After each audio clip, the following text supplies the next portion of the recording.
تم نے مجھ سے پنگا لے کر خود مجھ سے دشمنی مول لی ہے دارم سائی۔ مجھے یقین ہے کہ آئندہ مجھ سے بات کرتے ہوئے بھی تم نظر جھکا کر بات کرو گے۔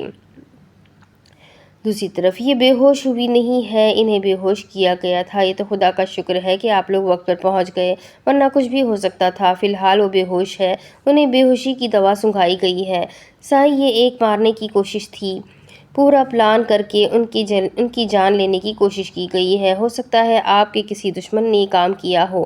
اگر آپ لوگوں کو کمرے میں پہنچنے میں تھوڑی اور دیر ہو جاتی تو شاید یہ اپنی جان کی بازی ہار جاتی۔ جو بے ہوش کرنے کے لیے دوائی انہیں سنگھائی گئی ہے وہ اس حد تک خطرناک ہے کہ اگلے 4 گھنٹے تک ان کا ہوش میں آنا تقریباً ناممکن ہے۔ لیکن آپ پریشان نہ ہو، اب وہ خطرے سے باہر ہے۔ آئے سائی، اب آپ کو بھی پٹی باندھ دیتے ہیں۔ آپ کو بہت چوٹ لگی ہوئی ہے، پورا بازو جل گیا ہے، یہ آپ کے لیے کافی نقصان دہ ہے، زخم کافی گہرا ہے۔ ان کے گاؤں کا ڈاکٹر رضا اسے دیکھتے ہوئے کہنے لگا، سائی، آپ کو ٹریٹمنٹ کی ضرورت ہے، یہ بہت گہری چوٹ ہے، پلیز سمجھنے کی کوشش کریں۔ اس کے نظر انداز کرنے پر ڈاکٹر رضا نے اسے پھر سے سمجھایا، جب تک میری در کو ہوش نہیں آ جاتا تب تک میرے سامنے کسی بھی قسم کی بکواس کرنے کی ضرورت نہیں ہے۔ ڈاکٹر، جا کر اسے دیکھو، میں ٹھیک ہوں۔ آئی میری بات سمجھ میں؟ مجھے اس وقت کوئی بھی فضول بات نہیں سننی۔ وہ اسے دیکھتے ہوئے غصے سے بولا تو ڈاکٹر نظر جھکاتا وہاں سے تیزی سے نکل گیا۔ اپنے گاؤں کے سردار کی ثقافت کے قصے کہانیاں تو اس نے بھی سن رکھے تھے، وہ کیوں اپنی جان خطرے میں ڈالتا جبکہ اس کا سائی خود ہی کو سننا نہیں چاہتا تھا۔ سنان سائی، نور کیسی ہے؟ مجھے بتائے، گھر میں سب بہت زیادہ پریشان ہیں۔ سائی نے تو اپنی طبیعت خراب کر لی ہے، بچیوں نے رو رو کر اپنی حالت خراب کر لی ہے، نہ جانے کس کی نظر لگ گئی ہمارے گھر کی خوشیوں کو۔ مہمان بھی عجیب طرح کی باتیں کر رہے ہیں، پتہ نہیں وہاں میری بچی کس حال میں ہے۔ تمہارے چاچو سائی کہہ رہے تھے کہ نکاح کی رسم ملتوی کر دیتے ہیں، جو کچھ ہوا اس کے بعد نکاح کا ہونا تو تقریباً ناممکن سی بات ہے۔ ہمنا فون کان سے لگائے بے حد پریشانی سے کہہ رہی تھی، چاچی سائی فکر نہ کرے، اب نور بہت بہتر ہے، وہ بے ہوش ہے اس وقت، جیسے ہی اس سے ہوش آتا ہے ہم اسے گھر لے آئیں گے، اور نکاح ملتوی کرنے کی ہرگز کوئی ضرورت نہیں ہے، یہ صرف ایک حادثہ تھا اور حادثے زندگی میں ہوتے رہتے ہیں، ہم اپنی زندگی کی خوشیاں ان حادثوں کی نظر تو نہیں کر سکتے۔ آپ بالکل بے فکر ہو جائیں اور نکاح کی تیاریاں مکمل کریں، نور کو جیسے ہی ہوش آئے گا ہم اسے گھر لے آئیں گے، وہ اب پہلے سے بہت بہتر ہے، اس نے سمجھاتے ہوئے کہا۔ نور ایک بار گھر آ جاتی تو ہم آرام سکون سے ساری رسم کرتے، میرے خیال میں ابھی نکاح کی رسم کرنا مناسب نہیں، ہمنا چاچی نے کچھ سوچتے ہوئے پھر سے کہا۔ چاچی، کیوں مناسب نہیں؟ ماشاءاللہ سے نور اب بہت بہتر ہے اور ہم اپنی زندگی میں آنے والے دکھوں اور تکلیفوں کی وجہ سے اپنی خوشیوں سے منہ پھیر لیں گی کیا؟ میں آپ سے کہہ رہا ہوں نا، آپ آرام سے نکاح کی تیاریاں کریں، نور کو جیسے ہی ہوش آتا ہے ہم اسے لے کر گھر آئیں گے، گھر واپس آ جائیں گے، اب آپ بالکل بے فکر ہو جائیں، نور پہلے سے بہت بہتر ہے۔ وہ انہیں سمجھاتے ہوئے فون رکھ چکا تھا۔ یقیناً اچانک ہونے والے حادثے نے سب کو پریشان کر دیا تھا، لیکن سوچنے والی بات تھی کہ آخر یہ حرکت کی کس نے تھی اور کیوں؟ دھرم سائی اس کے قریب ہی بیٹھا ہوا تھا، اس کا ہاتھ دھرم کے ہاتھ میں قید تھا، مہندی سے سجے ہاتھوں پر اس کا نام تھا۔ جب آہستہ سے نور نے اپنی آنکھیں کھولی، اپنے آپ کو انجان جگہ دیکھ کر پہلے تو وہ خود پریشان ہو گئی تھی، پھر اپنا ہاتھ دارم کے ہاتھ میں دیکھ کر اسے دوسرا جھٹکا لگا تھا۔ اس نے ذرا سا اٹھنے کی کوشش کی تو دارم اس کے بالکل قریب آ گیا۔ آرام سے بیٹھی رہو، اٹھنے کی ضرورت نہیں ہے۔ وہ اس کے قریب ہوتا اسے سہارا دینے لگا۔ میں یہاں کیسے؟ کون لایا مجھے اور کیوں؟ وہ حیرانگی سے پوچھنے لگی۔ اسے تو ایسا کچھ بھی یاد نہیں آ رہا تھا جو اسے ہسپتال لایا جاتا، وہ تو بالکل ٹھیک تھی۔ تمہیں جان سے مارنے کی کوشش کی گئی ہے، کسی نے تمہاری جان لینے کی کوشش کی ہے، تمہارے پورے کمرے کو آگ لگا دی گئی تھی، وہ تو پتہ نہیں کیسے زرنش نے محسوس کیا تو وہ کمرے سے باہر نکلی، اللہ کا بڑا کرم ہے جو تم بالکل صحیح سلامت ہو، ورنہ کچھ بھی ہو سکتا تھا۔ وہ اس کے قریب بیٹھا تھا، اسے آہستہ آہستہ بتانے لگا، وہ تو خود حیران تھی، اس کی باتیں سن کر مطلب کہ وہ مرنے جا رہی تھی اور اسے خود کوئی خبر ہی نہ تھی۔ اس بارے میں سوچتے ہوئے، اپنی موت کے بارے میں سوچتے ہوئے وہ کافی زیادہ خوفزدہ ہو گئی تھی، اسے رونا آنے لگا جب اس کی نظر دارم سائی کے بازو پر پڑی۔ آپ نے میری جان بچائی ہے، وہ اس کا ہاتھ دیکھتے ہوئے پوچھنے لگی۔ اس نے اندازہ لگایا تھا اس کا زخم دیکھ کر، کوئی احسان نہیں کیا، یہ فرض ہے مجھ پر، تمہاری حفاظت کا ذمہ لیا ہے میں نے۔ اس کے آنسو صاف کرتا وہ اسے اپنے ساتھ لگا گیا تھا۔ جبکہ وہ اس کے سینے سے لگی پھوٹ پھوٹ کر رونے لگی۔ وہ اپنی موت کے اتنے قریب تھی، اور اگر وہ مر جاتی تو شاید اس سے بھی خبر نہ ہوتی۔ کیا موت اتنی بے خبر کر دیتی ہے؟ اور اگر وہ مر جاتی تو؟ یہ سوچ آتے ہی اسے اور زیادہ رونا آنے لگا۔ اس کے سینے میں منہ چھپائے سسکنے لگی۔ موت کا خوف پوری طرح اس پر حاوی ہو گیا تھا۔ دھرم سائی آہستہ سے اس کی پیٹھ سہلاتا اسے یقین دلا رہا تھا کہ وہ اسے کچھ نہیں ہونے دے گا، ہمیشہ اس کی حفاظت کرے گا، اس کے ساتھ رہے گا۔ دھرم سائی گھر چلے پلیز، مجھے یہاں نہیں رہنا، وہ اسے دیکھتے ہوئے بولی۔ دھرم سائی نے آہستہ سے اس کا چہرہ اپنے ہاتھوں سے صاف کیا اور ہاں میں سر ہلایا۔ ہاں واپس چل رہے ہیں، میں ڈاکٹر سے بات کرتا ہوں، اسے خود سے الگ کرتا۔ اس کے قریب سے اٹھا جب اس کا فون بجنے لگا۔ اپنے فون پر انجان نمبر سے کال آتے دیکھ وہ کمرے سے باہر نکلتا فون اٹھا چکا تھا۔ کیسے ہو دھرم سائی؟ یقیناً اپنی منکوہا کے جنازے کی تیاریوں میں مصروف ہوں گے۔ دوسری طرف سے ابھرنے والی ملک کی آواز کو وہ بہت آسانی سے پہچان گیا تھا۔ تو یہ حرکت اس آدمی نے کی تھی۔ دھرم سائی کے ماتھے کی رگیں باہر آنے لگی تھیں۔ اگر وہ اس کے سامنے ہوتا تو یقیناً وہ اس کا قتل کر دیتا۔ نہیں، میں تو اپنی منکوہا کے جنازے کی تیاریاں نہیں کر رہا، مگر تم ضرور اپنے بیٹے کے جنازے کی تیاری مکمل کر لو ملک، کیونکہ اب جیل سے باہر تمہارے بیٹے کی لاش ہی آئے گی۔ فی الحال تو میں اپنے نکاح کی تیاریوں میں مصروف ہوں، لیکن یہ مت سوچنا کہ تمہاری یہ حرکت دھرم سائی معاف کر دے گا۔ اپنے کندھے مضبوط کر لو، بہت جلد تم اپنے کندھوں پر اپنے بیٹے کا جنازہ اٹھاؤ گے۔ میں نے آج تک اپنی کسی لڑائی کو اپنے گھر تک نہیں آنے دیا، ہمیشہ سب کچھ باہر ہی ہینڈل کیا ہے، لیکن آج تم نے مجھے مجبور کر دیا۔ میرے گھر پر نظر اٹھا کر دیکھنے کی غلطی کر کے تم میری نظر میں آ گئے ہو، اور جو ایک بار دھرم شاہ کی نظر میں آ جائے اسے معافی مانگنے کا موقع بھی نہیں ملتا ہے، یاد رکھنا۔ اس بار وار میں کروں گا، تم سہنے کے لیے تیار رہنا۔ وہ غصے سے کہتا فون بند کر چکا تھا، جبکہ دوسری طرف ملک اس کے انداز سے سچ میں خوفزدہ ہو گیا تھا۔ تو کیا اس کی منکوہا زندہ تھی؟ کیا اس کا پلان فیل ہو چکا تھا؟ کیا اس کا آدمی اس سے جھوٹ بول رہا تھا؟ لیکن ایسا کیسے ہو سکتا ہے؟ اب اس کے آگے کی کہانی اگلی قسط میں سناتی ہوں کہ آگے کیا ہوگا۔ یہ جاننے کے لیے میرے ساتھ بنے رہے، بہت انٹرسٹنگ ناول ہے، آگے کیا ہوگا یہ ہم سب کو جاننا ضروری ہے۔ تو ملتے ہیں اگلے ویڈیو میں، تب تک کے لیے اپنا خوب سارا خیال رکھیں، مجھے بھی دعاؤں میں یاد رکھیں۔ اللہ حافظ۔